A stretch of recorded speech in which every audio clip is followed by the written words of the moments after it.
Smother the blues with tenderness.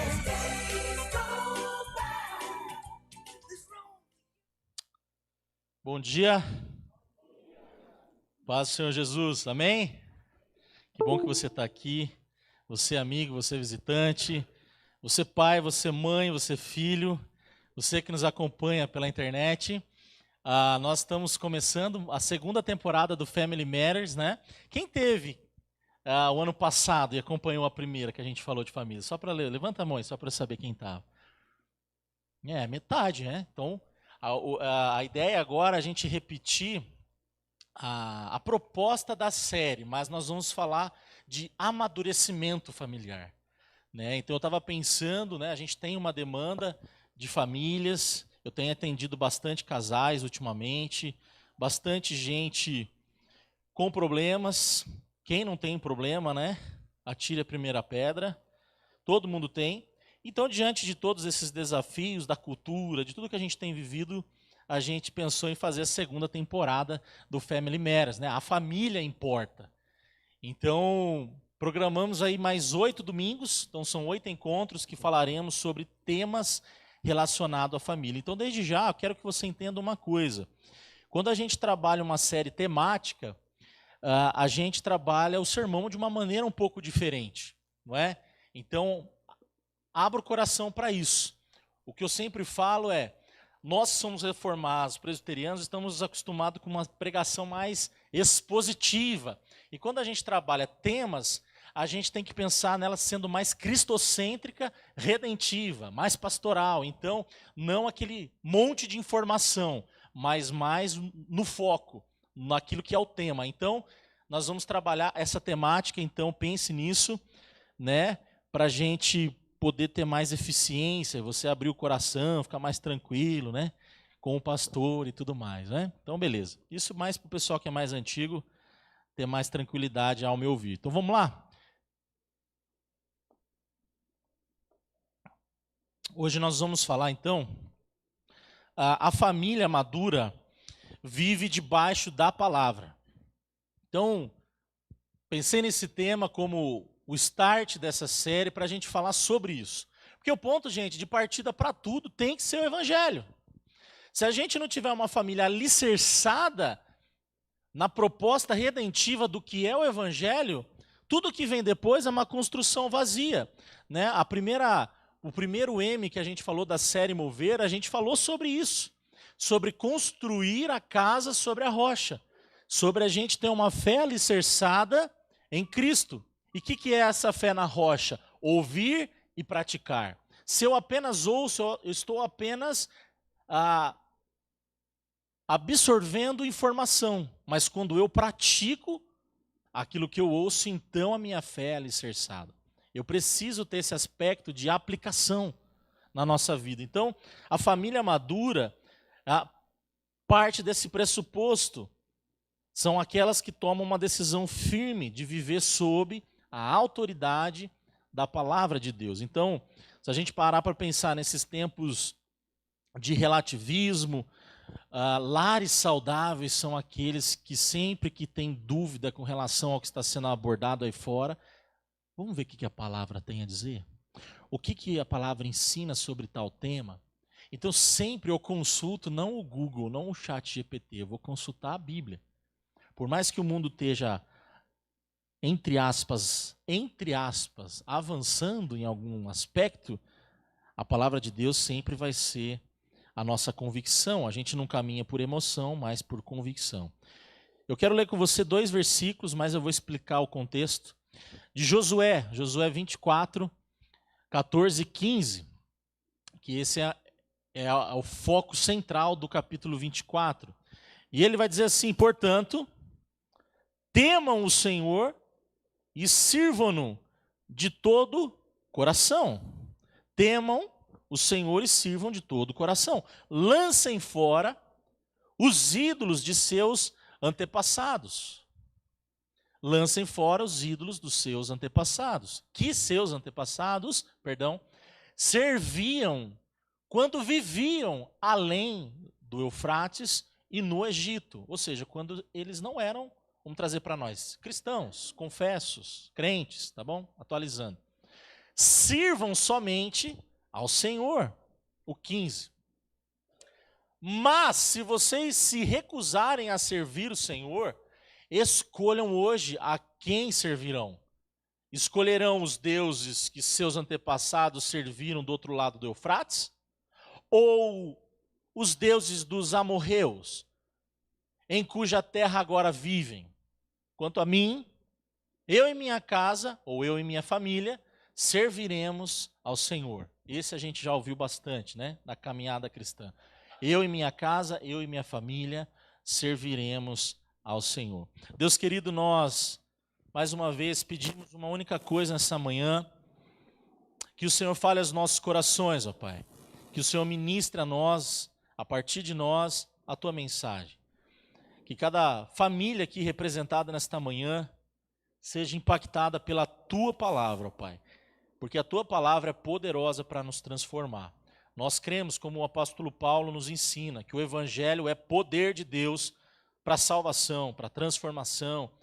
Ele também vai dizer que toda a Escritura é divinamente inspirada, apta para ensinar, para discernir as intenções do coração. E nós cremos nela. Nós cremos que ela é a nossa base. Nós cremos que a palavra de Deus é a autoridade máxima neste lugar e sobre as nossas vidas e sobre a nossa família. Então, por isso, Pai, eu peço que o Senhor fale aos nossos corações, que o Senhor abaixe a nossa guarda para que a Tua palavra nos ensine como devemos viver e ser a partir do Evangelho. Fica conosco nessa manhã, é o que nós pedimos e agradecemos no nome de Jesus. Amém.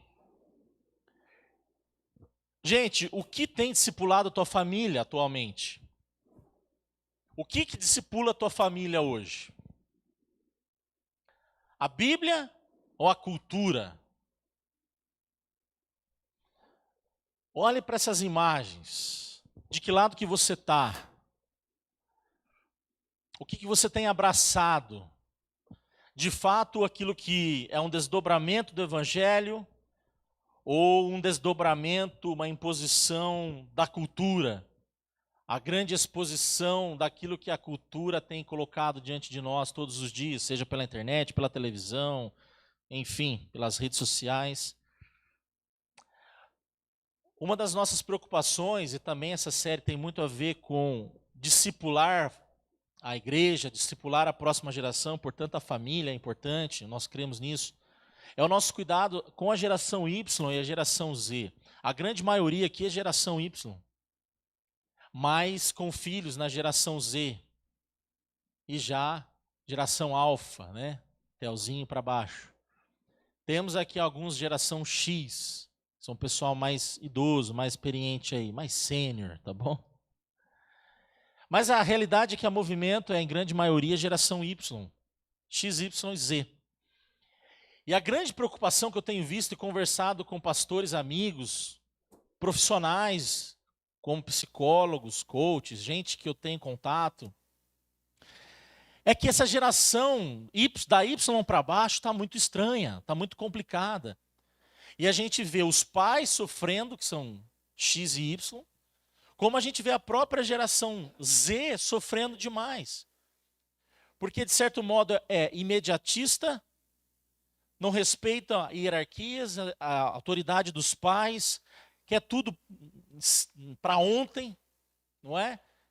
Geralmente é aquilo que eu falo, né? A geração fast food, literalmente. Tudo rápido, tudo para ontem. Procuram atalhos, não querem viver processos, não querem amadurecer, são superficiais. E isso está sendo pulverizado de uma maneira assim como nunca antes, né? Principalmente com o avanço nessa era da informação, que é um outro paradigma, agora com a inteligência artificial, está deixando o povo menos inteligente, para não dizer mais burro. Porque o que acontece? Tira toda a criatividade e o pessoal começa a viver a partir daquilo que o computador oferece. Então não há mais uma racionalidade. Então a pessoa fala assim, eu não vou ler um livro, eu vou pesquisar no ChatGPT o resumo do livro. E isso vai sendo pulverizado em cada parte da nossa vida. Eu já vi vídeos, memes, né? o cara lá no posto de saúde, o médico procurando a prescrição no chat GPT. Vocês viram um vídeo assim? Eu dei risada para não chorar. Então, a gente está entrando numa era de mais alienação ainda. E nós, como cristãos, por que eu estou dizendo isso? A nossa família tem que ser firmado ainda mais na palavra. Buscar ainda mais viver o óbvio. Ainda mais buscar o que nós costumamos chamar do old school da Bíblia, né? Da palavra, da tradição, que é orar mesmo em casa, grupo pequeno, oração, jejum, leitura bíblica, culto doméstico. Nunca foi tão importante quanto em outras gerações. Então, a geração Y, Z, Alfa, é educada pelo entretenimento. Não tem como competir, gente. Está difícil competir. Por que eu estou falando isso? Porque você traz o teu filho para a igreja. Fica aqui 1h30 num domingo. Quando ainda não está no celular, saindo daqui já está sendo discipulado pelo secularismo, pelo relativismo, pela rede social, pela escola, pelos professores, pela cultura. Então é difícil, se você for honesto comigo, você vai ver que a competição já é desonesta, a gente já entra em jogo perdendo. Então a questão é, nós precisamos assumir ainda mais a responsabilidade de pais, de mães, de pessoas que discipulam a próxima geração. A gente mesmo, mas a próxima geração. Se a gente não cair para dentro, como eu falo, ir para cima, a gente perde a próxima geração. E como diz o Rodolfo, com força, vai perder com força. Vão perder bonito. Foi o que aconteceu na Europa, foi o que aconteceu na Holanda, foi o que aconteceu nesses países. Por outros motivos. Mas a gente vê o secularismo entrando no Brasil também. Ontem eu estava conversando com uma pessoa, ela está lá nos Estados Unidos e ela perguntou, pastor, tira uma dúvida minha, aí no Brasil, por que está crescendo muito a Umbanda e está desacelerando o crescimento do evangelho, né, entre os jovens? Por quê? Eu falei, olha, irmã, posso ser sincero? Pode, porque falta o Espírito Santo nas igrejas. O capeta está com tudo.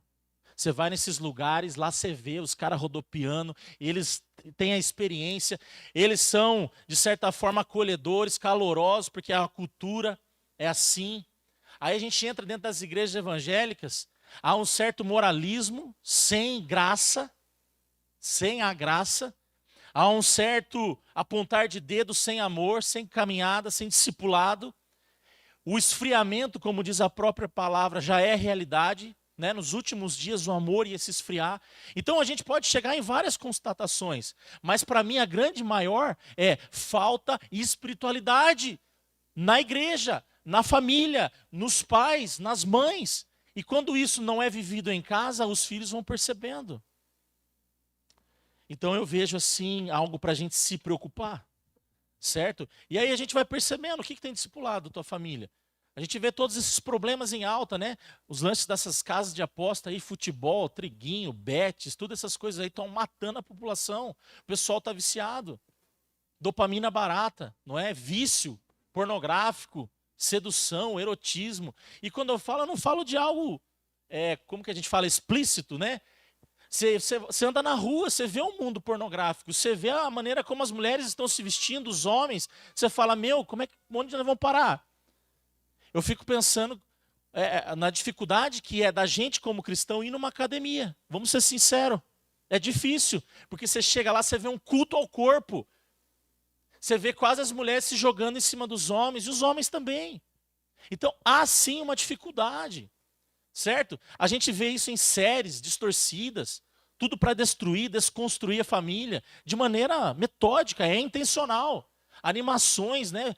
Desenhos, coisas para crianças, cheio de coisa ali, mensagens subliminares, um monte de coisa. A questão é, né, até há tempo atrás o pessoal começou eu vi rolar muito na internet, o Stitch é demônio, o que é isso? O crente pode, né, assistir, não pode?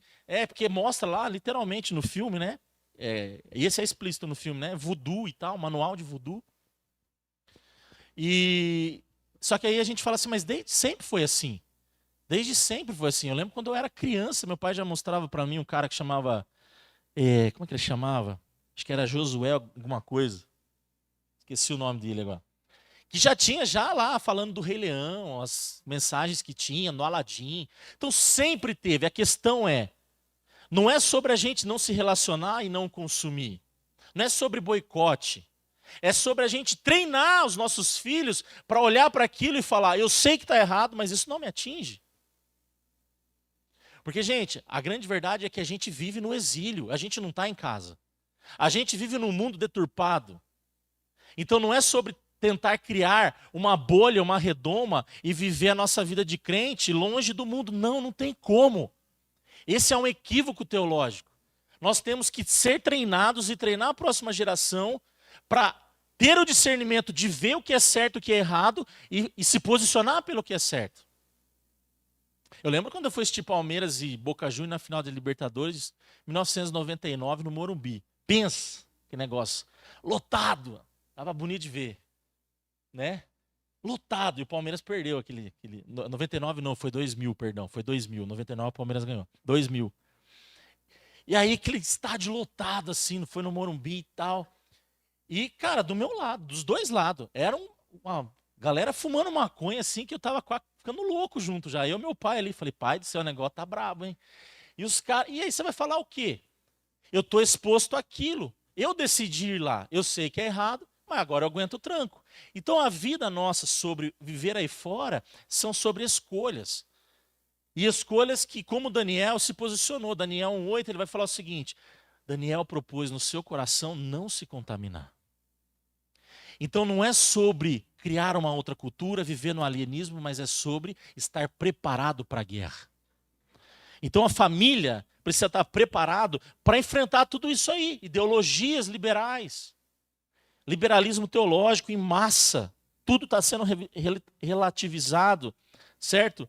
Como eu falei, filmes, séries, pedofilia, um monte de coisa. Só que como que você vai se posicionar na sua casa? Aqui não. Aqui quem manda é o Senhor. Aqui quem manda na nossa casa é o Senhor Jesus. E a gente precisa se posicionar. É sobre isso. Por exemplo, olha lá, gente que não aceita conselhos. A geração não aceita conselhos, eles acham que sabe tudo. Aí vem a galera do yes you can, né? Você é suficiente, você pode, você é capaz, você é lindo. E isso vindo para, né, a gente chamando de teologia do coach hoje. Nada contra o coach, mas contra os caras que fazem uso do evangelho para deturpar, mistura tudo. Quando você mistura as coisas, esquece, não vai dar bom. Existe o coach que é preparado para aquilo, que faz a programação neurolinguística, que estuda a mente, e por causa dos crentes que começam a fazer a bagunça, esses caras são queimados, os profissionais corretos. Então também fica a minha defesa aqui. Mas gerou-se, né, esse rótulo, a teologia do coach, né? Por quê? Porque virou uma teologia da prosperidade travestida, de você pode, você consegue, vai e tal. E é um erro. Isso eu estou fortalecendo o selfie, a revolução afetiva do mundo moderno, que vem de 1970 para cá. Mas aonde nós vamos chegando? Num status sem propósito. Todo mundo quer aparecer, todo mundo quer ser alguém, mas não tem propósito nenhum no que está vivendo, no que está fazendo. Reflexo da geração Y e Z. Redes sociais.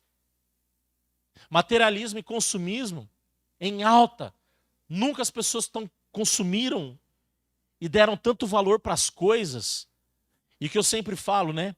Estamos amando as coisas e usando as pessoas. Deveria ser o contrário.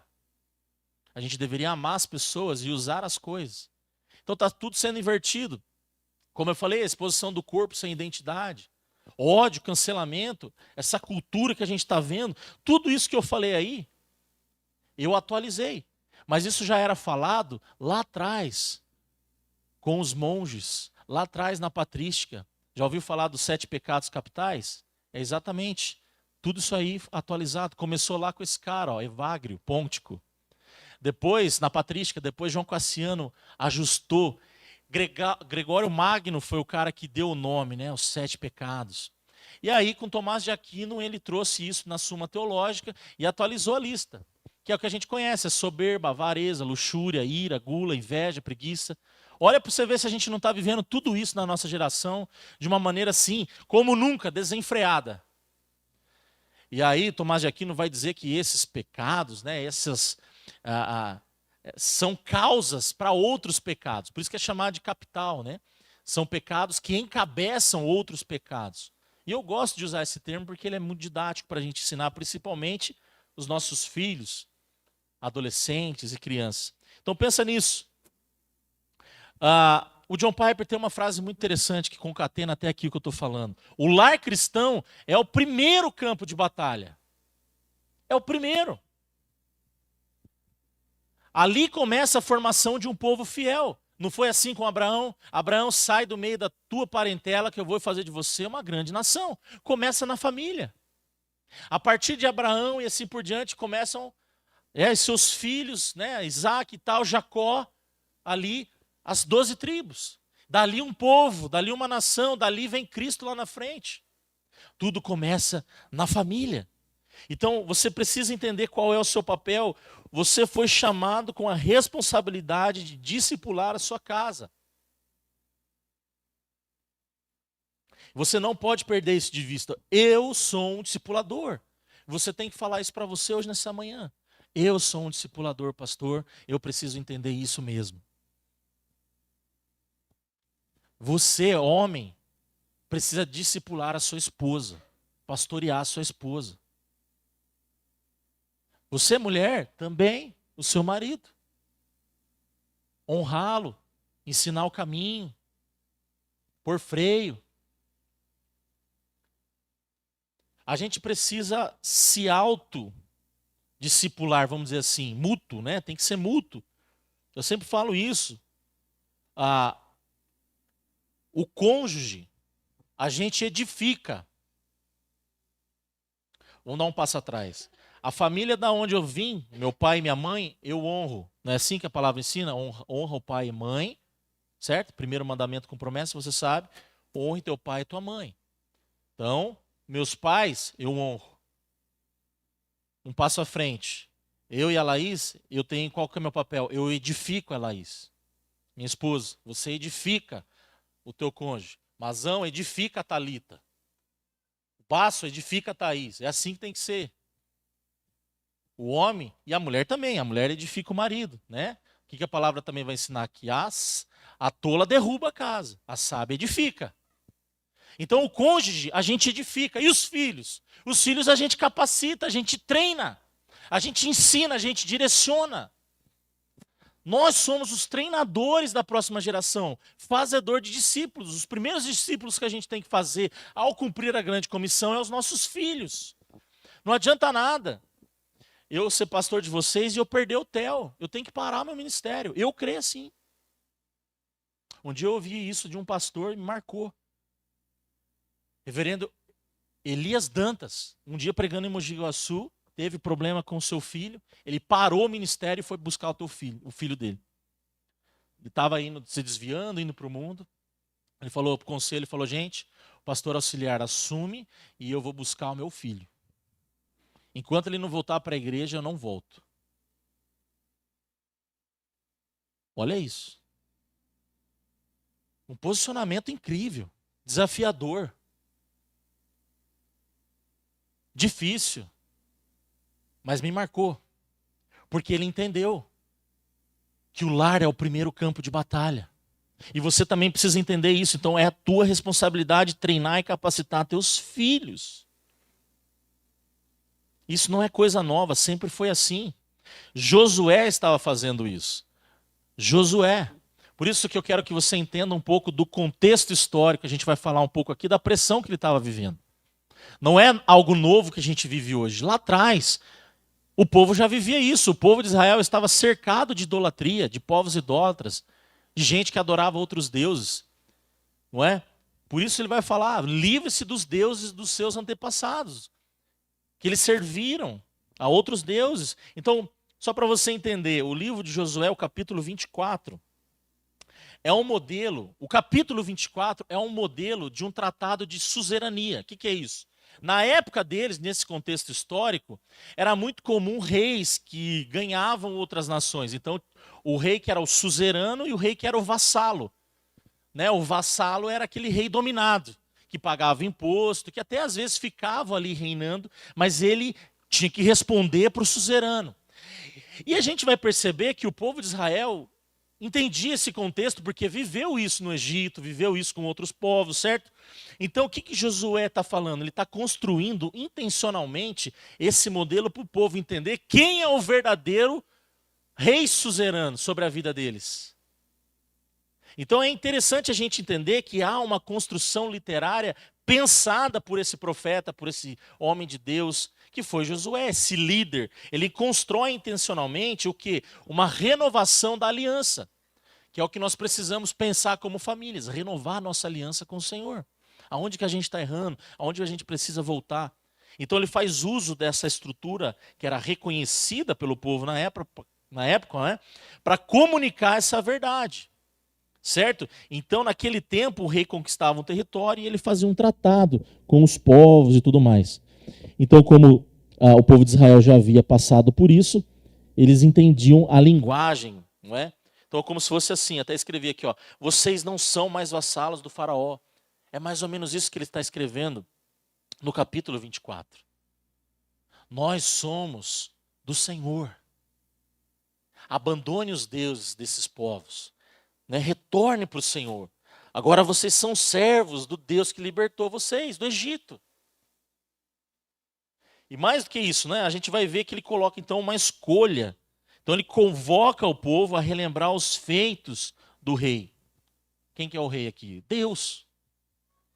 Ele convoca o povo a pensar sobre isso. Ele exige uma resposta, que é o que a gente leu no versículo 14 e 15. E depois de tudo isso, ainda ele levanta testemunhas, ele faz ali um ritual, né, que ecoa para as próximas gerações. Então, em resumo, o capítulo 24 é exatamente isso que eu falei. Deus é o único rei legítimo e a prova da sua graça e o compromisso que ele exige de nós é decisão, é lealdade, é renovação. Então, olha só que interessante, ó, eu vou colocar aqui, ó. Esses eram os povos que tiveram contato com o povo de Israel e viviam à sua volta. E cada um, eu coloquei aqui, o que mais caracterizavam esses povos. Tem coisas em comuns, mas eu coloquei o que mais é o que acentua cada povo. Então, por exemplo, o povo cananeu, eles eram idólatras, mas extremamente imorais, sexualmente falando. Então a gente poderia até classificar como uma espécie de luxúria, tá? Os amorreus, eles eram orgulhosos, eles eram bélicos, eles tinham grande poder militar. Então eles tinham essa altivez contra Deus, de se colocar, nós somos maiores, nós não queremos ouvir quem Deus é. Então esse tipo de posicionamento, de soberba. Os perizeus, eles tinham uma vida caótica, desorganizada. Eles eram preguiçosos mesmo, pagãos nesse ponto de, não. Eles não levavam a sério as coisas. Então, eu categorizei ali como preguiça, para a gente ficar fácil de entender. Os heteus, eles tinham essa influência diplomática, né, de capacidade de comunicação, mas eles tinham essa inveja do povo de Israel, inveja de outras nações. Eles queriam estar por cima. Então, o povo heteu. E aí os jebuseus, que é o povo que depois tem a ver com Jerusalém, né? Jebuseus, Jerusalém vem daí, né? Eles tinham essa teimosia, esse lance de uma fortaleza espiritual contra o inimigo. Eles tinham essa ira contra Deus. Eles eram teimosos, eles eram arrogantes também. Então, só para você entender a pressão cultural que Josué enfrentava. Era um misto de muita coisa, por isso abandone os deuses. Era muita coisa. E se eu falo para você, será que a gente não está vivendo isso também? Hoje, esse mundaréu de mistura, de sincretismo, de bagunça, de caos. Olha para o nosso mundo. Está tudo invertido, está tudo bagunçado. Não é diferente, então. Não é de hoje, sempre foi assim. Se serve de consolo para nós, né? Sempre foi assim. Talvez o que poderia ser melhor e deve ser melhor é a nossa espiritualidade. Esse é o ponto. Então nós também estamos cercados de idolatria. Demais. E por isso a tua família precisa escolher o Deus verdadeiro ou esses deuses, ou esses ídolos modernos que a gente tem falado. Então Josué, o que a gente pode já aprender de cara com ele é que ele não foi um líder neutro. Sabe aquela pessoa omissa, que passa pano, que lava as mãos? Josué não foi assim e você também não deve ser assim. Nós precisamos, de fato, encarar o papel que Deus nos deu. Pai, mãe, não seja omisso. Não seja. Marido, mulher, não seja omisso. A tua omissão vai custar o teu lar. A tua omissão vai custar o teu casamento. Vai custar o teu casamento. As tuas amizades, o teu trabalho, a tua espiritualidade, os teus filhos. Não seja omisso. O teu lar, deixa eu dizer uma coisa, quando tudo der ruim aí fora, o teu lar é o único lugar que vai te acolher de verdade. É o teu lar. Essa é a grande realidade. E por isso que Josué vai dizer: eu e a minha casa serviremos ao Senhor. Eu e o meu lar. Ele não era só um líder público, político. Ele era um pastor do seu lar. Você consegue entender isso? Ele tinha influência na sua casa. Talvez a gente precise parar um pouco para pensar e ver o que a gente pode fazer. Que estratégias a gente pode ter para trabalhar mais a nossa casa. Talvez você esteja com uma dificuldade gigantesca de lidar com o seu cônjuge, com o seu filho, ou você talvez com o seu pai, com a sua mãe, com algum parente. Mas peça para Deus te dar sabedoria. Mas o posicionamento pelo evangelho tem que ser a priori, tem que ser primeiro de tudo. Então olha só, a primeira palavra-chave que a gente vê nesse texto é: escolham hoje. A gente precisa ter essa decisão. Nós precisamos nos posicionar. Maturidade é tomada de decisão. A tua maturidade, ela tem intrinsecamente um link com você tomar decisões. Pessoas sérias, de respeito, posicionadas, se posicionam. Ah, vamos deixar para ver o que vai dar. Vai dar ruim, já falo para você. A gente não empurra com a barriga a nossa casa, gente. Aliás, não devemos empurrar nada. Escolha hoje. Não é algo emocional. Eu vou basear nas emoções. Ah, agora eu estou triste. Ah, agora eu estou alegre. Ah, então, não! Você não vive por emoções. Você vive de maneira intencional, obedecendo. Não importa o que você esteja sentindo. Você tem que se posicionar e obedecer a Deus. Josué não terceirizou essa responsabilidade. Ele não terceirizou. Ele bateu no peito e ele liderou a sua casa. A segunda coisa aqui para a gente pensar é: serviremos ao Senhor. Perceba aí, não é eu servirei, serviremos. Família, coletivo, nós, primeira pessoa, plural. Não adianta você dar um passo e sair arrastando todo mundo. Não é assim. É melhor você dar um passo para trás, esperar a tua família chegar e vocês irem juntos. Não tem como, gente. Eu vejo isso. E é muito comum. A família tem que caminhar junto. Amor, eu só vou se você for também. Se você não estiver bem, eu dou um passo atrás para a gente caminhar junto. Ou talvez, amor, o que está acontecendo? Por que você parou? Vamos? Às vezes também é o contrário, às vezes é dar uma puxadinha. Mas o que eu estou dizendo é estar no mesmo time, no mesmo propósito, compromisso, submissão, continuidade, legado e assim por diante. Não é? Não é um culto de domingo. Não estou falando disso. Eu estou falando sobre um estilo de vida. Não adianta você acordar, ler a Bíblia sozinho, orar sozinho, e tudo sozinho, e ler um livro sozinho, se você é casado, se você tem filhos. Compartilhe o que Deus está fazendo na sua vida, na sua casa. Entende? Eu estou fazendo uma pós, aliás, estou fazendo várias, né? É que tem que ir terminando, né? Mas eu estou fazendo uma em PNL, gestão aplicada à gestão de pessoas e psicologia familiar. E E lá ele fala muito disso. A gente tem que considerar o todo. Às vezes a gente está muito mal em casa porque a gente se isola. E isso é um paradigma antigo.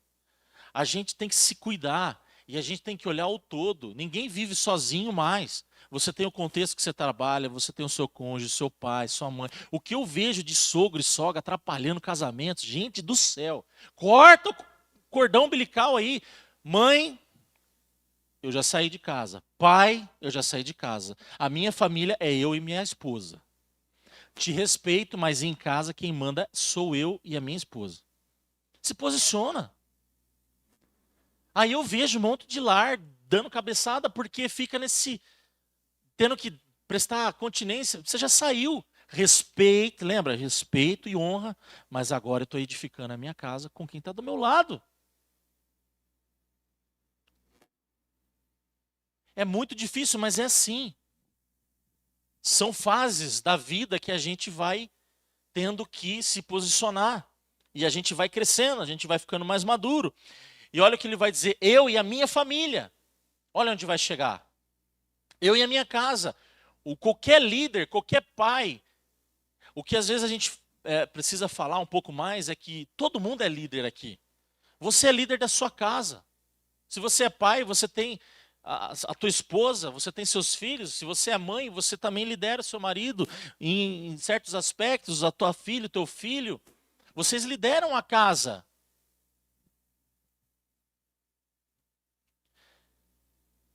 Então você tem gente que precisa te seguir. Os filhos precisam seguir os passos do pai, da mãe. Certo? Então não é uma fé individual, isolada. É transmitida e encarnada de maneira coletiva. A igreja representa isso. Nós precisamos pensar nisso. Certo? O líder espiritual da casa precisa ser linha de frente. Todo mundo é líder. Comece com a sua casa. Então, olha só, o povo de Israel escolheu servir ao Senhor. Graças a Deus por isso. Josué fez a convocação e eles escolheram, disseram sim. Mas e você e a tua família? Fica para você pensar. Quando a gente olha para Jesus, Jesus escolheu servir.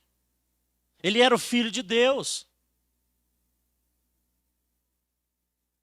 Ele é o nosso líder. Ele é o nosso Salvador, Ele é o nosso Senhor. E ainda assim, o exemplo dele para nós foi de servidão.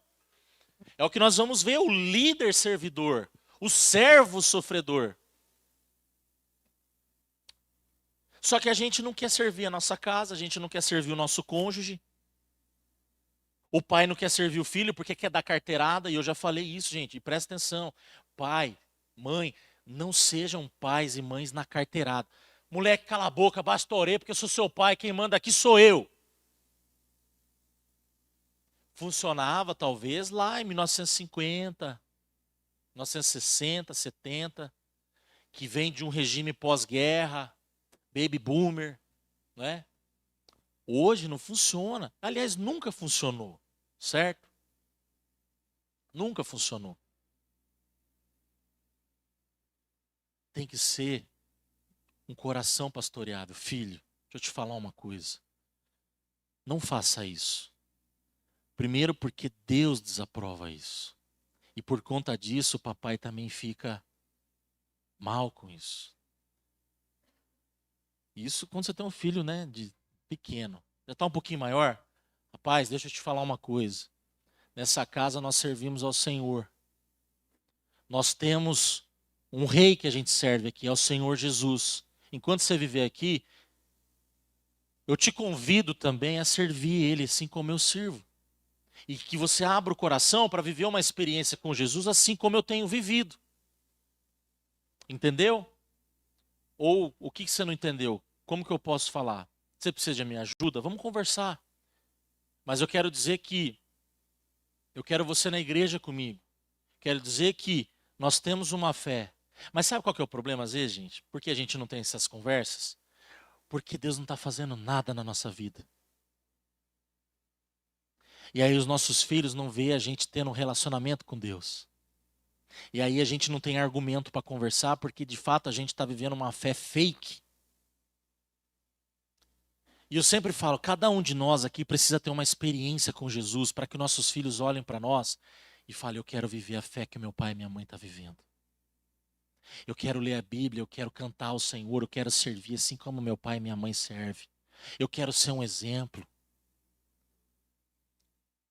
Um exemplo não só na igreja, não, no trabalho.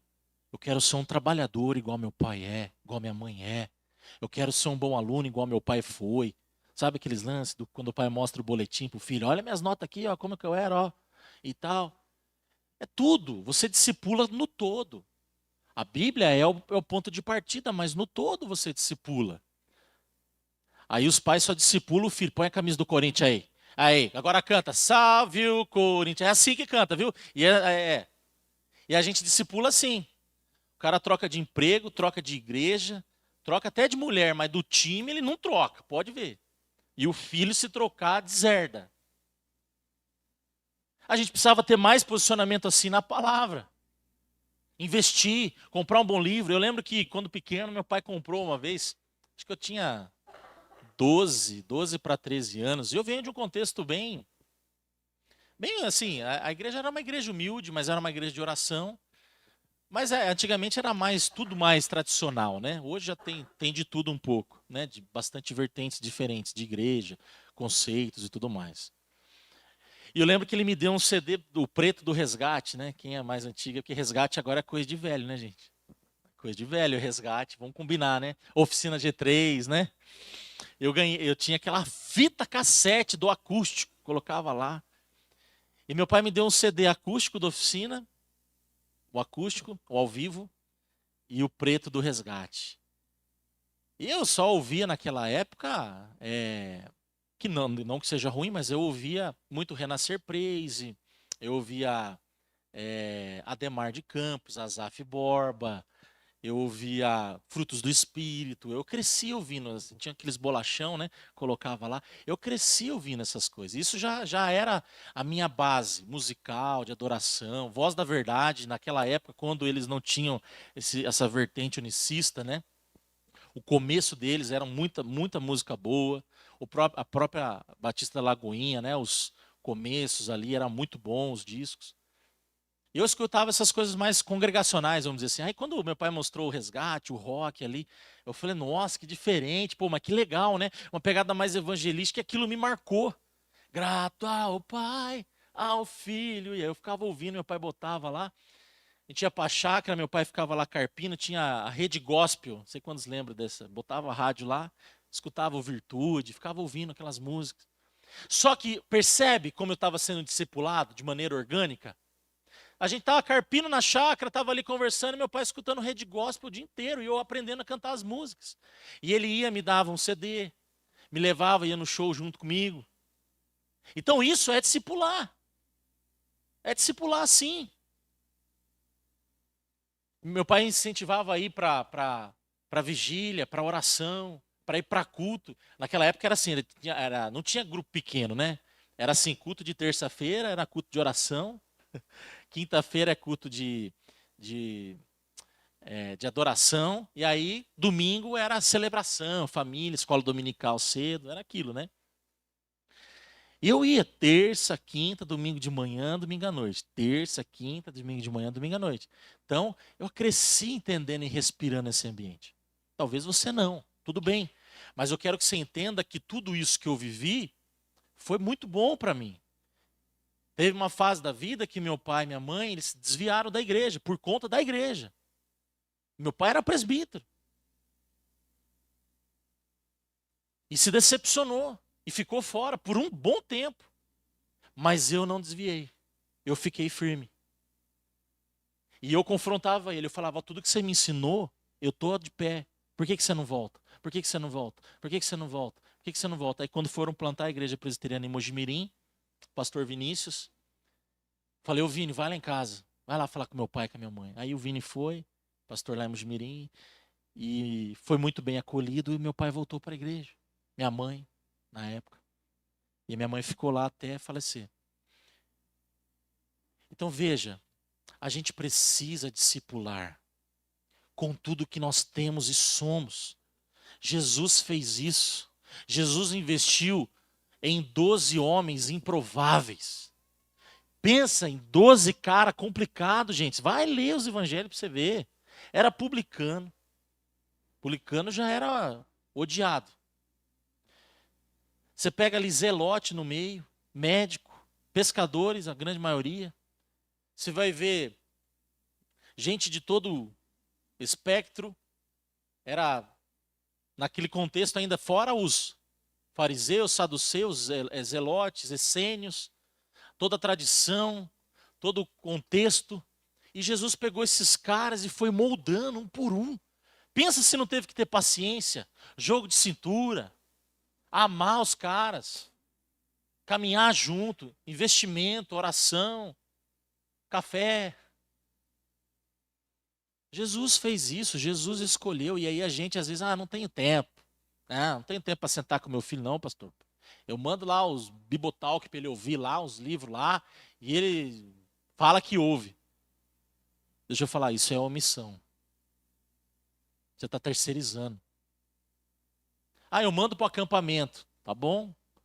Mas se você só faz isso, você está terceirizando. O teu filho, na tua casa, precisa ver o que você está vendo em Deus, sentir o que você está sentindo em Jesus, fazer o que você está fazendo em Deus, participar do que você está participando. Eu e minha casa serviremos. Eu acho tão bonito quando eu vejo toda a família na igreja. Pensa nisso. E quero dizer também, viu, gente? Estou aqui para ajudar. Talvez você não sabe nem por onde começar. Chama a gente, vamos conversar. Se você vê que há essa demanda, pastor, não sei nem por onde começar. Me dá uma luz, vamos conversar, vamos bater um papo. Vamos. Conselho, eu sei que está aqui para isso também. Vamos conversar. Já coloca à disposição, falo de púlpito. Se você precisa de aconselhamento, você precisa conversar, me chama. Pastor, não tem bola de cristal não, viu? Se você não compartilhar, eu não sei. Se você não falar para o teu líder de pequeno grupo, para o Mazão, para o Tiago, para o Serginho, para mim, para os outros líderes, para o Rodolfo, a gente não vai saber. Você tem que falar, você tem que abrir a boca e compartilhar. Então veja, a obediência de Cristo trouxe salvação para toda a família da fé. Porque um se posicionou. Isso é a igreja, e isso tem impacto na nossa casa. Você precisa olhar para isso. Cristo, né? Josué, vamos dar um passo atrás. Josué é uma tipificação de Jesus. Assim como Josué aponta para uma aliança, aponta para essa renovação, foi exatamente o que Jesus fez efetivamente e definitivamente. Quando Jesus vem, Jesus efetivamente cumpre tudo isso. Josué estava apontando para Jesus. Não é essa transformação, essa decisão, essa escolha. E eu digo para você, ela não é de fato meramente humana. Josué estava falando para o povo que conhecia. Era um povo salvo. Ele não estava falando para as nações. E hoje o que Jesus fala para nós, ele fala direto a nós. Ou seja, é uma palavra para quem é cristão, para quem é crente, para quem está debaixo da aliança. Você precisa escolher servir a tua casa. Você precisa entender que esse é o ponto de partida, certo? Uma escolha que vem da graça de Deus. Você é capaz de tomar essa decisão. Não é? Eu sempre falo, né, que Jesus se submeteu totalmente à vontade do Pai. E nós? Será que nós estamos nos submetendo totalmente à vontade do Pai? Na nossa casa, com o nosso cônjuge, com os nossos filhos, nós estamos ensinando isso a eles. Ó filho, a palavra nos ensina que obedecer é melhor do que sacrificar. Que é o melhor caminho. Que a obediência de Cristo trouxe salvação.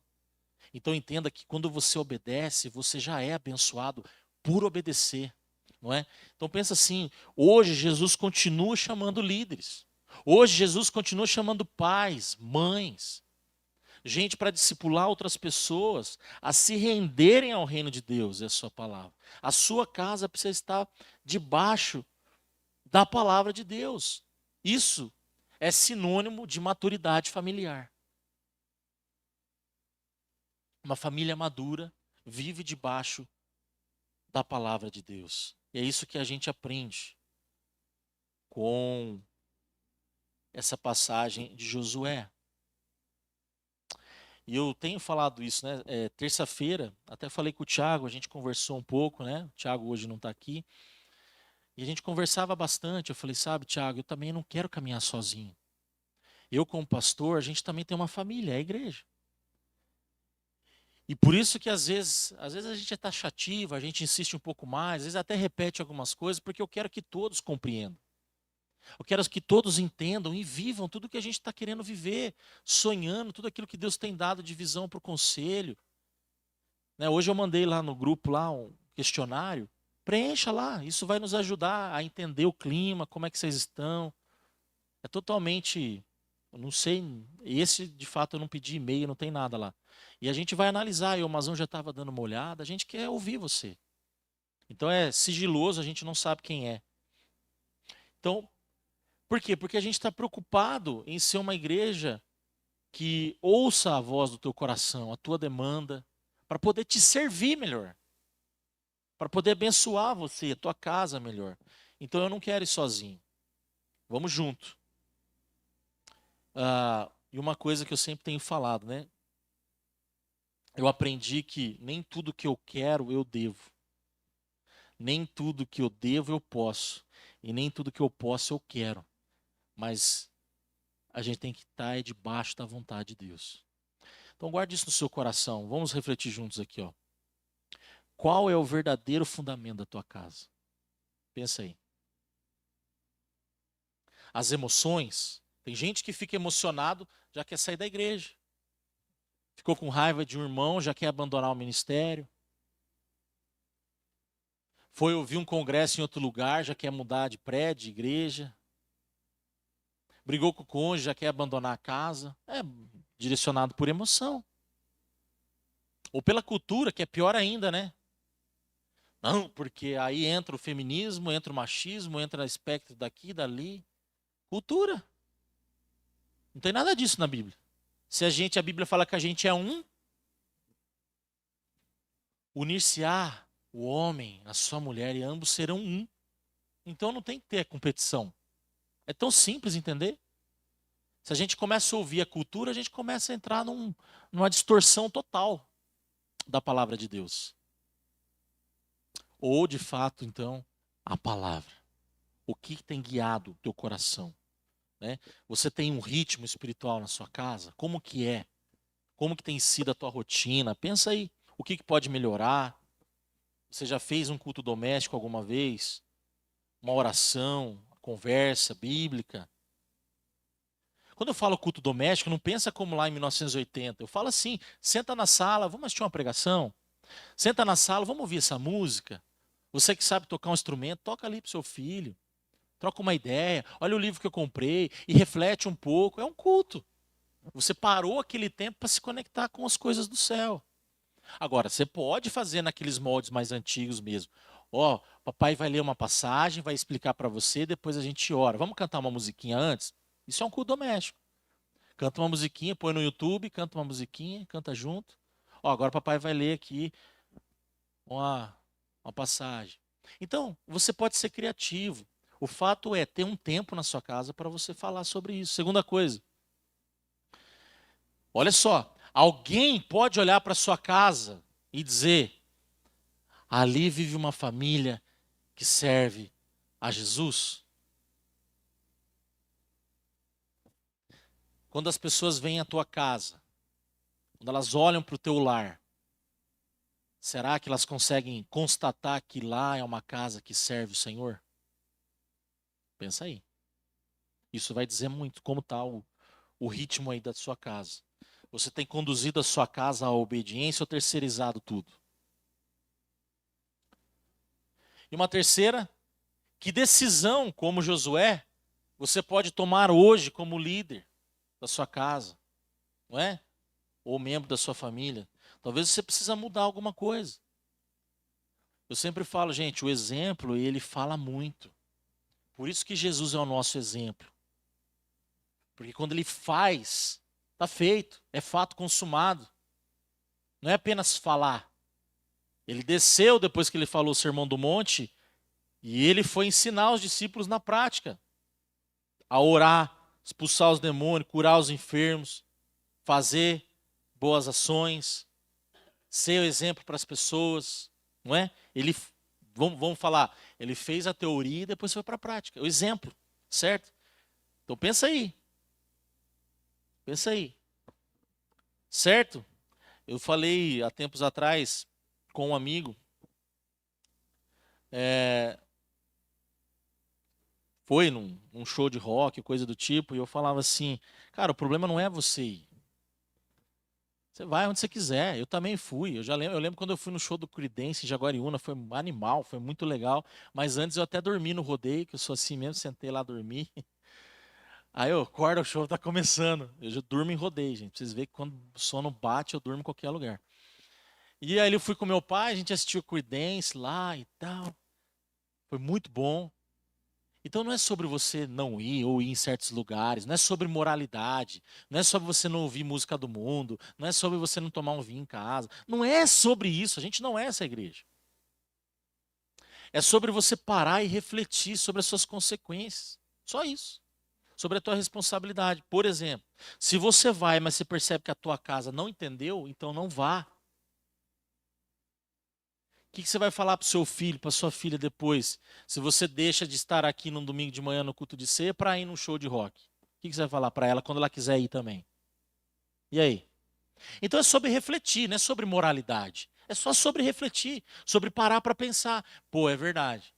Agora, beleza, é uma vez no ano, é uma vez na vida. Pô, também é de se relevar. Então eu acho que tudo tem que ser analisado. E você, como um discipulador, você, como uma pessoa cristã, analise o todo. Se você tem uma vida assim, ou se você tem coisas programadas, pontuais, e se você está ensinando a tua casa. Eu lembro que bateria era coisa do capeta. Quem é músico lembra disso aí. Bateria era coisa do Satanás, ir em campo de futebol não era coisa de crente, ir na praia não podia. Então, na verdade, a gente não pode viver assim. Isso é moralismo, isso é moralidade.